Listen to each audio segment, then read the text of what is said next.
Sementara itu, di sisi lain, Arofik berkata, "Tadi izinnya orang Jawa ya, Dek? Kok bisa ya dari Jawa jauh-jauh merantau ke sini? Kira-kira kalau lebaran, mereka mudik nggak, Dek?" Usik Arofik yang selalu pandai mencairkan suasana. Aku tergelak mendengar guyonan suamiku. "Aa nih, ada-ada saja. Masa iya hantu mudik?" "Ya bisa aja kan, Dek." Kepalaku menggeleng masih dengan senyum. "Coba lihat sini." Arofik mendekap kepalaku dengan kedua tangannya, menatap lekat lalu membuka jilbabku. "Apain?" Aku memanyunkan bibir setengah mengejek. "Cup." Secepat kilat ada yang mendarah di bibirku. "Ih, iseng deh," ucapku pura-pura tak suka. "Masya Allah, cantik sekali istriku." Dia terus menggodaku. "Iya tuh, perempuan mah semua juga cantik. Mana ada yang ganteng?" Kilahku menyembunyikan rasa senang. "Besok mungkin lembur lagi, Dek. Kalau nggak ada Mang Tatang, nggak bisa pulang," ucapnya. Tangannya tak mau diam mengelus-elus rambutku yang tak berjilbab. Aku hanya mendengarkan, sangat paham kalau ia merasakan khawatir saat harus lembur. Nih sebenarnya khawatir ninggalin adik sendiri di rumah," tukasnya sambil memandangku lekat. "Adek nggak apa-apa, kan udah biasa ditinggal lembur. Adek malah takut jauh dari takut iseng sama cewek lain selama jauh dari adek," rajuku padanya. "Ya Allah, Dek, perempuan mana yang mau sama Udah mah jelek, miskin, boro-boro bisa bahagiain, malah ngebiarin istrinya ngontrak di tempat yang ada penunggunya." Suamiku mengibah. "Di sini masih ada perempuan yang mau sama loh." Aku menunjukkan senyum termanis. "Nah makanya kalau selingkuhin adik, berarti nih orang yang gak tahu bersyukur. Udah dapat bidadari juga." Lanjutnya kemudian, "Bidadari apa? Adik ini banyak kekurangan, "Iya kan adik bidadari si anak bapak yang gemesin." Hidungku dipencetnya. "Sakit Aku mengusap hidung yang tak nyaman, tapi hati berbunga. Adik itu dunia akhiratnya Kalau kata anak zaman sekarang mah, cinta sehidup sesurga. Malah ngegombal, pasti ada maunya sindirku, padahal aku suka. "Iya atuh ada, mau adek," bisiknya. Aku cubit pinggang suamiku. Dia mengusap pinggangnya yang kesakitan sambil tertawa. Sementara itu di sisi lain, sudah beberapa hari Ani diruqyah oleh bapak dan dibantu warga. Keadaannya sudah terlihat membaik, sudah bisa diajak bicara, bahkan makan pun sudah mulai lahap. Kalau bahasa Sunda biasa menyebutnya mamayu. Bu Bambang pemilik rumah kontrakan ini dan suaminya datang menjenguk Ani. Sebagai saudara sebenarnya terbilang telat mereka baru menjenguk. Mungkin karena mereka orang sibuk, jadi Bi Nenah memaklumi, malah terlihat begitu senang dengan kedatangan mereka. "Neng, sini sebentar," panggil istri Mang Tatang menemuiku yang tengah menyapu. "Ada apa, Bi?" tanyaku seraya mendekat. "Neng Ica, nitip Ani dulu ya. Saya mau ke warung beli kue buat suguhin tamu," ucap Bi Nenah. "Baik, Bi." Aku mengangguk, membiarkan sapu tergeletak di halaman, lalu masuk ke dalam rumah Bi Nenah. Mang Tatang sendiri sudah mulai kerja kembali bersama Arofik, karena keadaan Ani pun sudah mulai membaik. "Apa kabar, Bu?" tanyaku sambil menyalami perempuan itu. "Baik-baik aja, Neng. Alhamdulillah. Saya baru dengar kalau Ani sakit. Soalnya sudah lama gak ada di rumah. Ikut ke tempat dinas suami," ucap Bu Bambang melanjutkan pembicaraan. "Gak apa, Bu. Ada saya yang bantu Bi Nenah jaga Ani di sini." "Iya, untung ada Neng Ica. Saya gak terlalu khawatir. Oh ya, ini suami saya. Tadi sengaja saya ajak ke sini. Kebetulan sedang di rumah." Bu Bambang mengenalkan suaminya.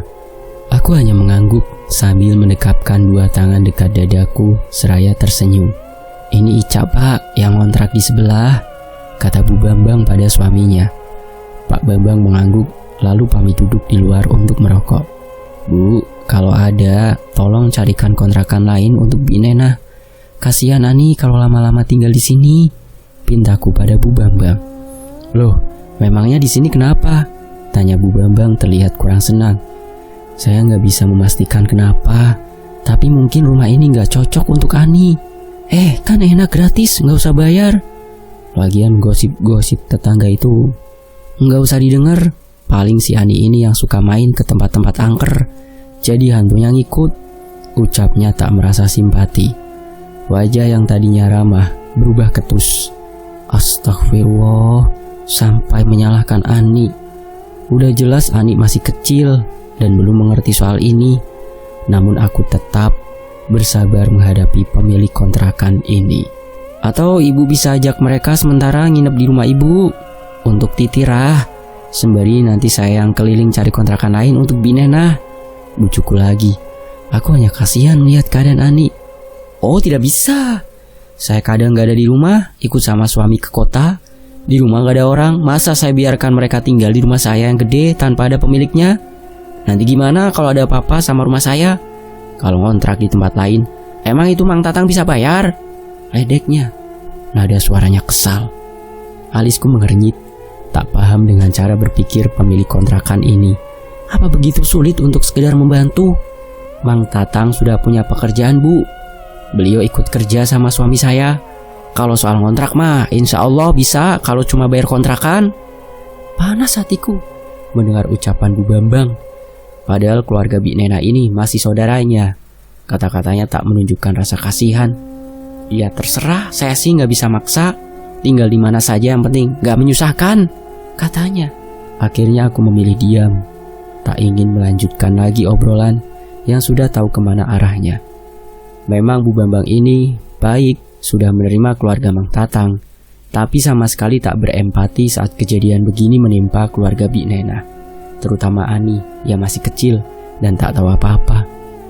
Binena pulang dari warung yang katanya untuk suguhan sang tamu. Aku mundur hendak melanjutkan kembali menyapu halaman, sekalian menyapu halaman rumah Binena juga yang sudah lama dipenuhi dedaunan kering, tak terawat semenjak Ani sakit. Tiba-tiba suara motor berhenti tepat di dekatku, seolah sengaja mepet. Aku mundur kaget sambil menatap sang empunya motor yang masih mengenakan helm. Tanpa permisi padaku, dia turun dari motor dan masuk ke rumah Binena tanpa membuka helm, tak pula minta maaf. Manusia apa bukan sih? Gak punya sopan santun, gak maaf, gak permisi, udah hampir nabrak juga. Gumamku menggerutu sambil terus menyapu. Sejurus kemudian Bu Bambang dan suaminya pamit pulang.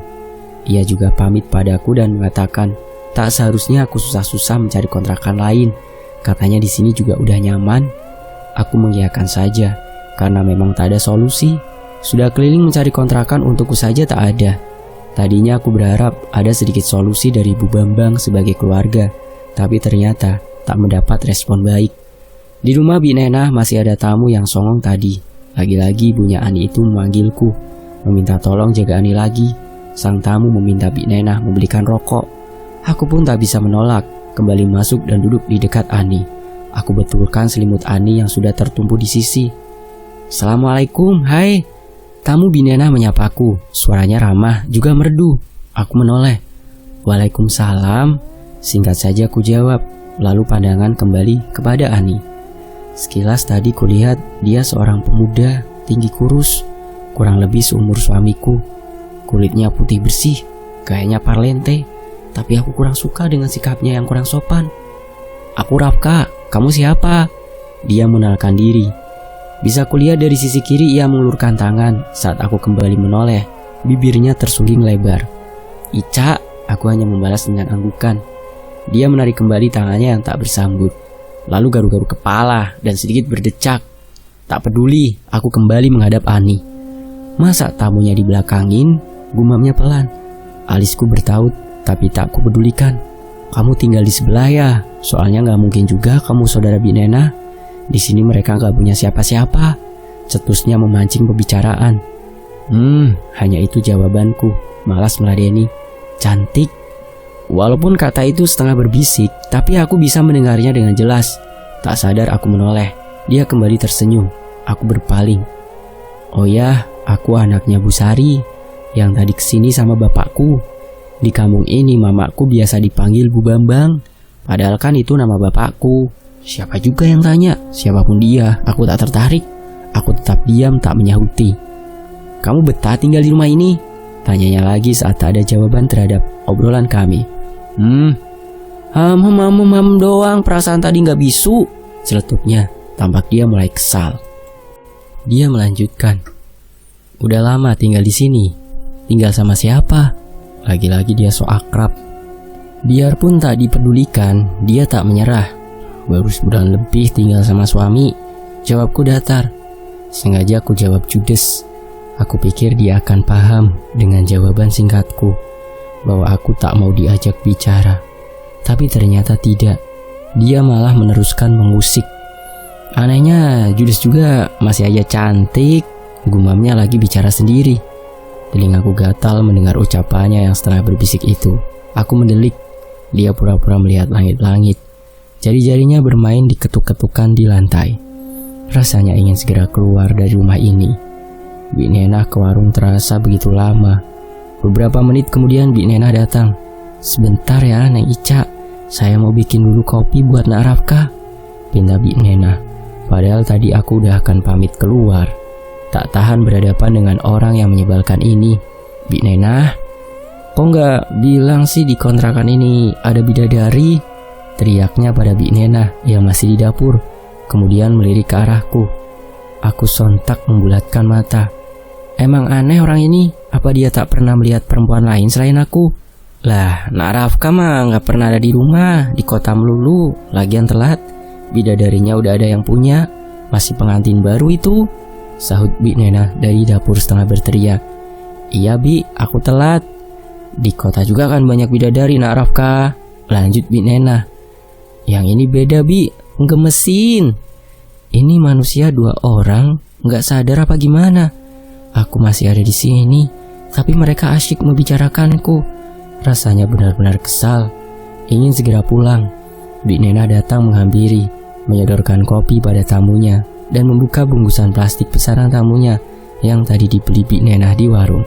Gak usah dibuka Bi, itu buat Bibi sama Ani, sama buat si cantik, kata terakhir yang diucapkannya sambil berbisik. Bik Nenah terkekeh menoleh padaku. Jangan goda Neng Ica, Nak Rafka, kasihan pipinya sampai merah gitu, celetuk Bik Nenah. Nanti suaminya marah, bisik Bik Nenah lagi. Jelas saja wajahku semakin memerah gara-gara terus diusik. Aku mematung serba salah di antara mereka yang tertawa. Aku pulang ya Bi, pamitku segera, lalu berjalan keluar. Mau kemana Neng? Ini dimakan kuehnya, panggil Bik Nenah menahanku. Gak usah Bi, makasih, aku berlalu. Marah kayaknya Bi. Terdengar laki-laki itu bicara. Iya makanya jangan diganggu Nak, dia satu-satunya yang selalu bantu Bibi. Aku tak mempedulikan lagi pembicaraan mereka. Bergegas masuk ke rumah dan hendak menutup pintu. Tiba-tiba, au, sakit tahu. Aku terkejut mendengar suara denggusan kesakitan. Lantas kubuka pintu kembali. Terlihat di depan pintu tamu itu sedang jongkok memegang tangannya, yang mungkin terjepit pintu, tak sengaja ditutup olehku tadi. Spontan aku tertawa. Aku juga tak sadar tadi diikuti tamunya Bik Nenah. Sakitnya tiba-tiba hilang lihat bidadari tertawa. Dia bangkit sambil tersenyum masih mengusap tangannya yang sakit. Aku kembali masam.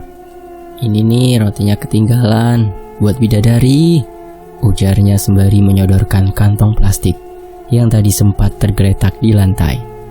Yang sakit itu Ani, bukan aku. Gak usah, buat Ani aja, jawabku menolak pemberiannya. Dia memaksa masuk mendekatiku, membuatku mundur beberapa langkah. Mau apa? Dia menggantungkan kantong plastik di gagang pintu. Jangan suudon, cuma mau nyimpan ini, bukan mau ngapa-ngapain, ucapnya terkekeh. Kali ini aku benar-benar kesal. Kamu udah tahu kalau aku punya suami. Gak baik nyamperin perempuan kayak gini, nanti malah jadi fitnah. Aku gak mau orang mikir macem-macem. Kita juga belum saling kenal dan jangan sok kenal. Nada suaraku cukup lantang kali ini. Wow, bidadari bisa marah juga rupanya, ejeknya. Masih saja dia meledek, biarpun aku udah sangat jengkel. Kan udah kenalan tadi, jadi sekarang kita udah saling kenal. Udah sana pergi, usirku. Mau jenguk orang sakit apa mau gangguin orang? Dasar menyebalkan. Aku kesal pada saudara Bik Nenah yang sikapnya aneh bin kurang ajar ini. Nanti aku harus sering-sering main kesini nih. Seneng banget ada bidadari, multi talent. bentar cuek, bentar ketawa, bentar judes. Aku langsung menutup pintu, malas melayani dia. Kalau Arofik tahu, pasti dia marah. Baru saja pintu kututup, tangan pun masih menempel di gagang pintu. Terdengar suara teriakan dari rumah Bi Nena. Ani, aku membuka pintu kembali. Ternyata sang tamu juga masih mematung di depan pintu rumahku. Kami saling tatap, lalu sama-sama berhambur ke rumah Bi Nena. Neng Ica, Narafka, tolong! Teriak Bi Nena. Aku dan tamu Bi Nena itu menghampiri. Melihat perempuan itu panik. Ani kenapa lagi, Bi? Tanyaku sambil mendekat memegang kaki Ani yang kelojotan. Aku tertegun melihat anak Bi Nena. Tampaknya ia kejang lagi. Gak tahu, Neng. Tiba-tiba Ani menjerit lalu seperti ini lagi. Suara Bi Nena mulai terisak. Tangannya memegang tangan anaknya yang terguncang dan terus kejang. Terus gimana, Bi? Apa aku harus panggil bapak? Apa bapak Neng ada? Aku pun tak yakin. Siang begini biasanya bapak dagang. Bi, sini biar aku yang pegang. Bibi pergi panggil orang cari bantuan. Siapa saja pokoknya, ucap laki-laki yang bernama Rafka mengambil alih posisi Bi Nena. Bi Nena cepat bangkit lalu keluar mencari pertolongan sesuai perintah saudaranya itu. Melihat Ani begini, rasanya ingin meminta bantuan bapak. Namun kalaupun aku meminta orang menjemputnya, pasti bapak tak ada di rumah. Mata Ani tiba-tiba membulat lebar, menendang Rafka yang sedang memegang tangannya. Rafka terpental. Keluh Rafka kesakitan. Ia kehilangan keseimbangan, berhasil didorong anak Bi Nena yang mulai beringas. Tiba-tiba Ani menoleh padaku yang ada di dekatnya, dan tanpa aba-aba ia menyerbu. Plak! Cepat kilat Ani menampar pipiku, panas rasanya. Tak percaya tenaga anak kecil sekuat itu. Ada rasa asin ujung bibirku. Setelah ku usap ternyata mengeluarkan darah. Belum sempat aku menjauh, Ani menjambak jilbabku dan menariknya. Aku merintih kesakitan, meronta mencoba melepaskan diri. Ini bukan tenaga Ani. Tak mungkin anak kecil sekuat ini. Ya, dia pasti kesurupan lagi. Rafka bangun mencoba melepas tangan Ani yang masih menarik jilbabku. Jambakannya malah semakin kuat. Aku menjerit kesakitan. Rafka membuka paksa jilbabku hingga terlepas dari cengkraman Ani. Ani memasukkan jilbabku ke mulutnya sambil mengerang dan matanya yang besar menatap marah ke arahku. Sekuat tenaga Rafka memeluk Ani, mengunci tangan dan kakinya. Maaf ya, Cak. Aku terpaksa buka kerudung kamu. Kalau enggak nanti kamu tambah sakit. Tapi kamu beneran cantik, Cak. Biarpun rambut kamu aut-autan, ujar Rafka. Dia tersenyum. Aku mendelik tak suka. Dalam keadaan begini saja dia sempat-sempatnya berkata seperti itu. Memang dasar lelaki menyebalkan. Aku merasa sangat berdosa. Aurat terlihat oleh laki-laki bukan mahram. Salah tingkah sedangkan kerudung masih digigit Ani. Aku pulang dulu sebentar, pintaku karena tak mau berlama-lama dia melihat auratku. Tiba-tiba Ani berontak mengguncang badannya, menggerang ingin lepas dari cengkraman Rafka. Bi Nena mana sih, lama banget, keluh Rafka sambil menatapku. Ya udah kamu pulang ambil kerudung, Cak. Ani aku pegang. Aku mengangguk menahan sakit di pipi. Warga berdatangan ke rumah Bi Nena, disusul olehku yang baru saja salin jilbab. Namun hanya ibu-ibu yang datang. Para bapak sepertinya belum pulang dari tempat kerja. Semua orang masuk lalu membantu memegangi Ani agar tak mencelakai orang lain. Gusti Allah, gimana ini? Bi Nena yang baru datang dari mencari bantuan meraung. Bingung harus bagaimana melihat Ani yang tampak semakin beringas. Telungkupkan Ani, Bi, pinta Rafka. Kompak ibu-ibu memutar tubuh Ani agar tengkurap. Tapi sulit, tenaga Ani tak sebanding dengan ibu-ibu yang memeganginya. Sekuat tenaga, Rafka memaksa Ani tengkurap. Tangan dan kaki Ani masih menendang-nendang sambil menjerit dan menggerang memekakan telinga. Rafka menekankan sikutnya di punggung Ani. Terdengar dia membaca ayat suci cukup lantang. Di sini kau rupanya. Keluar kau! Pekik Rafka. Ani menjerit kesakitan. Ada rasa kasihan melihat tubuh mungil itu tersiksa sedemikian rupa. Bi Nena terus saja meraung sampai lupa membaca ayat-ayat suci. Air, Cak! Rafka meminta air padaku. Lekas aku bangkit mengambil air segelas. Rafka meminumnya. Dia tertunduk terpejam. Kepala Ani dilegakan. Wajah Ani disembur oleh Rafka. Ani memekik. Keluar kau iblis, bentak Rafka. Ia mencari sesuatu di tubuh Ani, seperti yang bapak lakukan waktu meruqyah. Ah, ini nih. Mau lari kemana, ha? Rafka menekan kuat bagian tubuh Ani. Keluar gak? Ampun, sakit, Ani menjerit. Sakit, mata kau sakit, celetuk Rafka memaki.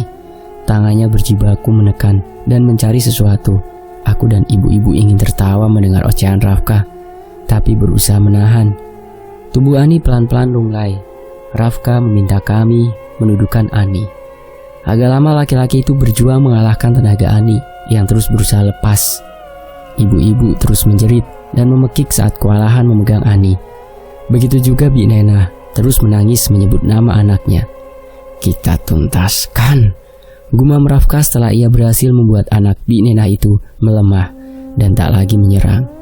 Dia memegang puncak kepala Ani, memijatnya sambil mulutnya membaca ayat suci.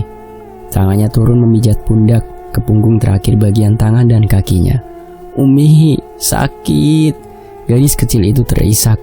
Bi Nena segera memeluk gadis kecilnya. Ani sudah sadar. Keadaan sudah kembali normal. Rafka berisut ke dinding, mengatur nafas. Tampak lelah berjibaku menaklukkan jin di tubuh Ani. Aku segera ke dapur mengambil air minum untuk Ani dan Rafka. Kembali membawa 2 gelas air, lalu menyodorkan air minum pada Rafka dan memberikan yang 1 gelas lagi pada Bi Nena untuk Ani. Makasih cantik, bisiknya pelan sembari meringis. Ingin saja aku tonjok wajahnya yang so ganteng itu. Menyesal juga telah berbaik hati memberikan minum. Semua kembali tenang dan warga berangsur izin pulang. Tak lepas dari perbincangan dan gosip seputar rumah kontrakan yang diisukan angker, warga saling bertanya dan keheranan. Setiap ada yang mengontrak, selalu ada kejadian aneh. Untung saja ada anak Rafka di sini. Kalau tidak ada gimana nasib kita? Ucap Bi Nena yang masih terisak. Memang benar apa yang dikatakan Bi Nena. Jika tak ada tamunya, entah bagaimana kami bisa menghadapi tenaga Ani yang tak biasa. Apalagi di rumah hanya ada aku dan Bi Nena yang sama-sama perempuan. Mana mungkin bisa menangani Ani seperti Rafka. Aku pun berterima kasih karena Rafka menolongku tadi. Tapi kata itu tak terucap, segan. Aku gak nyangka ya Ani bisa terkena gangguan begini. Awalnya gimana Bi? Tanya Rafka yang masih kelelahan. Bi Nena pun bercerita dari awal mula Ani seperti itu. Apa benar rumah ini yang membuat Ani begitu? Komentar Rafka tak terlalu yakin akan cerita Bi Nena. Bibi kurang tahu nak, tapi warga sekitar selalu mengaitkan setiap kejadian rumah ini. Sementara itu di sisi lain, Ani sudah tenang. Dia tertidur. Aku yang masih terkejut dan merasakan sakit di pipi, ikut bersandar di dinding. Masih tak percaya dengan apa yang baru saja terjadi. Rafka menghampiri, beringisut mendekat. Matanya menyipit melihatku seperti ada yang aneh. Ia mendekat dan tanpa kuduga menyentuh bibirku yang menyisakan bercak darah. Refleks aku menepis tangan Rafka dengan kuat sambil melotot. Rafka sedikit terhenyak ke belakang. Apa-apaan sih kamu? Jangan sembarangan pegang-pegang. Kita bukan mahram. Haram tahu. Aku marah pada Rafka sambil membulatkan mata. Dia menggaruk kepala. Iya, anggap aja aku ini dokter yang sedang memeriksa pasiennya. Kalau darurat kan nggak apa-apa, belanya tanpa rasa bersalah. Sok tahu kamu dokter apaan? Aku mendelik. Dia malah terkekeh. Cantik. Bisa gila aku lama-lama kalau di sini terus, ucapnya sambil mendekati Bi Nena. Bi Nena hanya menggeleng-gelengan kepalanya. Tamu bibi ini kurang ajar, ujarku menyindirnya. Laki-laki itu malah menatapku semakin lekat. Ia mengulum senyum tanpa rasa malu. Maafkan nak Rafka, Neng. Dia ini emang suka iseng, saut Bi Nena membela saudaranya. Kalau saja tak segan pada Bi Nena, sudah kumaki laki-laki itu, si kurus itu.